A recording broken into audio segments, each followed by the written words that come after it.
आइए exercise first के question number 13 से लेके क्वेश्चन नंबर 18 तक डिस्कस करेंगे। तो क्वेश्चन नंबर 13 है, at infinite dilution the equivalent conductances of CH3COONA HCl and CH3COOH are 91, 426 and 391 mho cm square equivalent inverse respectively at 25 degrees Celsius. The equivalent conductance of NaCl at infinite dilution will be.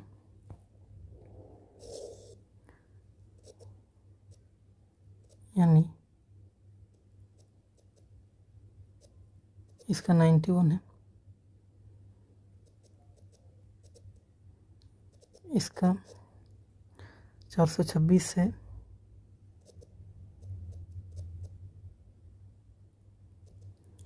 और इसका 391 है। हमको चाहिए NaCl का चाहिए, तो NaCl का चाहिए हमको। तो NaCl के लिए हम इन दोनों को ऐड करेंगे और फिर इसको घटा देंगे, तो वैल्यू ऐड होंगी, ये दोनों वैल्यू ऐड हो जाएंगी और इसको घटाना पड़ेगा। जब आप इसको सॉल्व करिएगा तो 126 बनेगा। फर्स्ट ऑप्शन सही है। आइए क्वेश्चन नंबर 14 को डिस्कस करते हैं। For HCl solution at infinite dilution at 25 degree celsius equivalent conductance at infinite dilution is 425 ohm inverse cm square equivalent inverse. The specific conductance of a solution of HCl is 3.825 ohm inverse cm inverse. If the degree of dissociation is 90%, the normality of the solution is, यानी given है lambda equivalent infinite पे given है, kappa given है,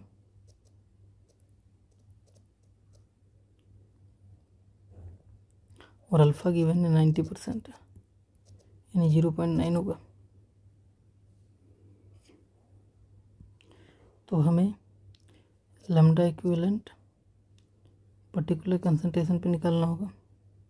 तो आपको मालूम है alpha जो होता है, अल्फ़ा का ये फार्मूला होता है, अल्फ़ा का वैल्यू 0.9 है,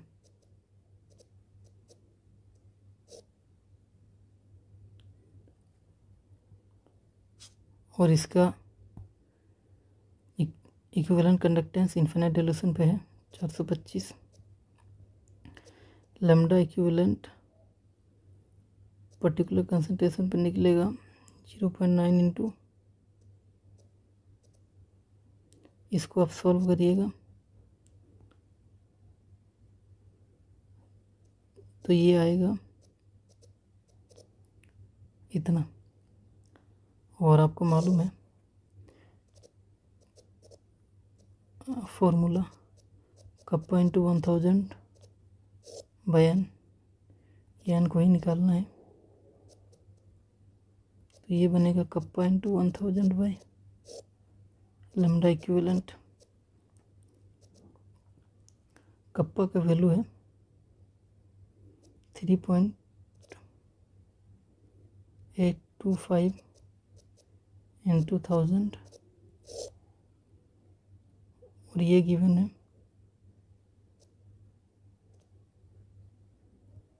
5, यानी ये बनेगा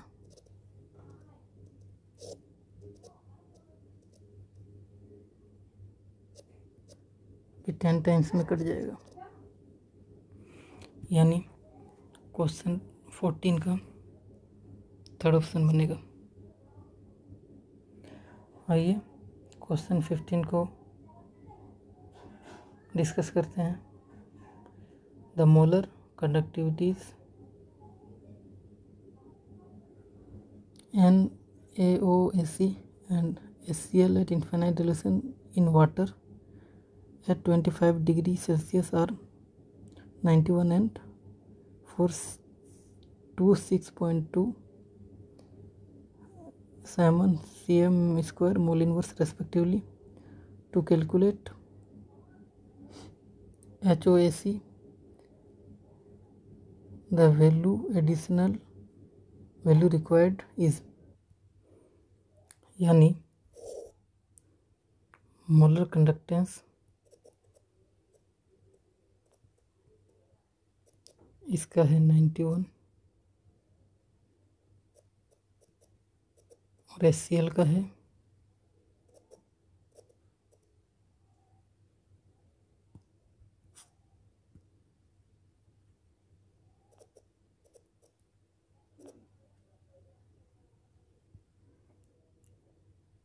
और हमें CH3COOH इसका अगर मोलर कंडक्टेंस फाइंड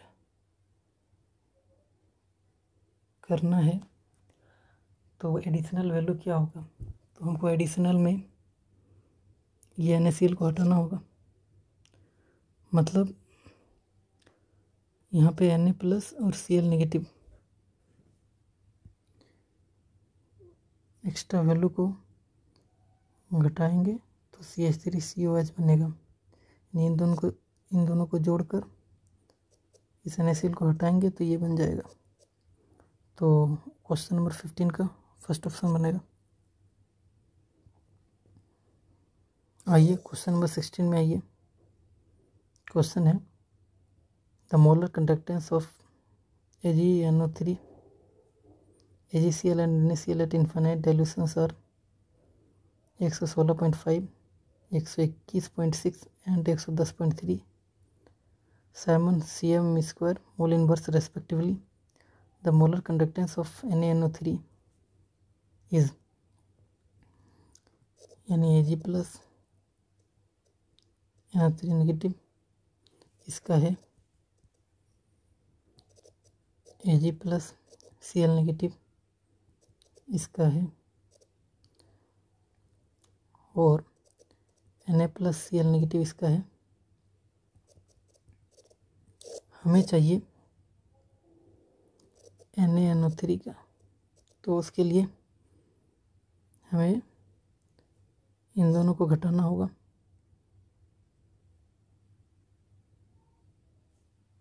उसके लिए हमें इन दोनों को ऐड करना होगा और इसको घटाना होगा। मतलब 116.5 प्लस 110.3 माइनस 121.6, इसे आप सॉल्व करिएगा तो 105.2 आंसर आएगा। यानी क्वेश्चन नंबर 16 का ऑप्शन 2 सही होगा। आइए क्वेश्चन नंबर 17 को देखते हैं। The conductivity of a saturated solution of BaSO4 is 3.06 into 10⁻⁶ Om inverse Cm inverse and its molar conductance is 1.53 ohm inverse Cm square mole inverse. The Ksp of BaSO4 will be, यानी आपको kappa given है,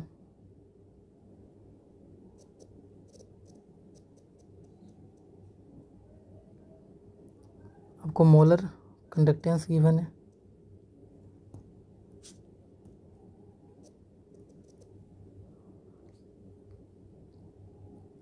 आपको Ksp calculate करना है, निकालना है। तो molar conductance का आपको फार्मूला मालूम है, कप्पा इंटू 1000/n और m सेचुरेशन पर s होता है। तो मोलर कंडक्टेंस निकला कप्पा इंटू 1000/s और इस s को निकालेंगे तभी हम Ksp को निकाल पाएंगे। तो आइए इसको सॉल्व करते हैं। मोलर कंडक्टेंस का वैल्यू है 1.53 और कप्पा गिवन है 3.06 इंटू 10⁻⁻6 इंटू 10⁻³ S। ये 2 टाइम्स में कट जाएगा, यानी S का वैल्यू आया 2 इंटू 10⁻³ -3 बना। अब KSP निकालने के लिए आपको मालूम है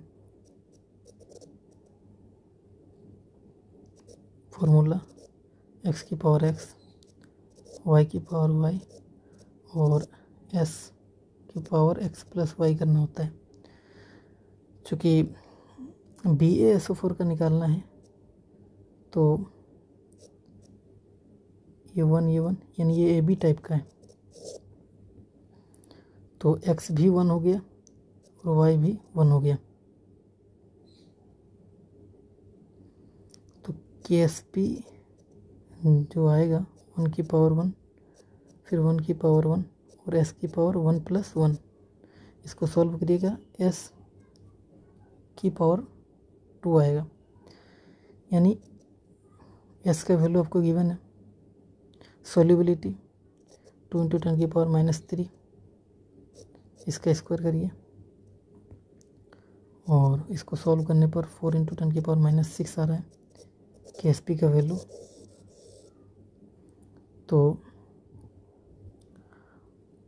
क्वेश्चन नंबर 17 का 4 सही होगा।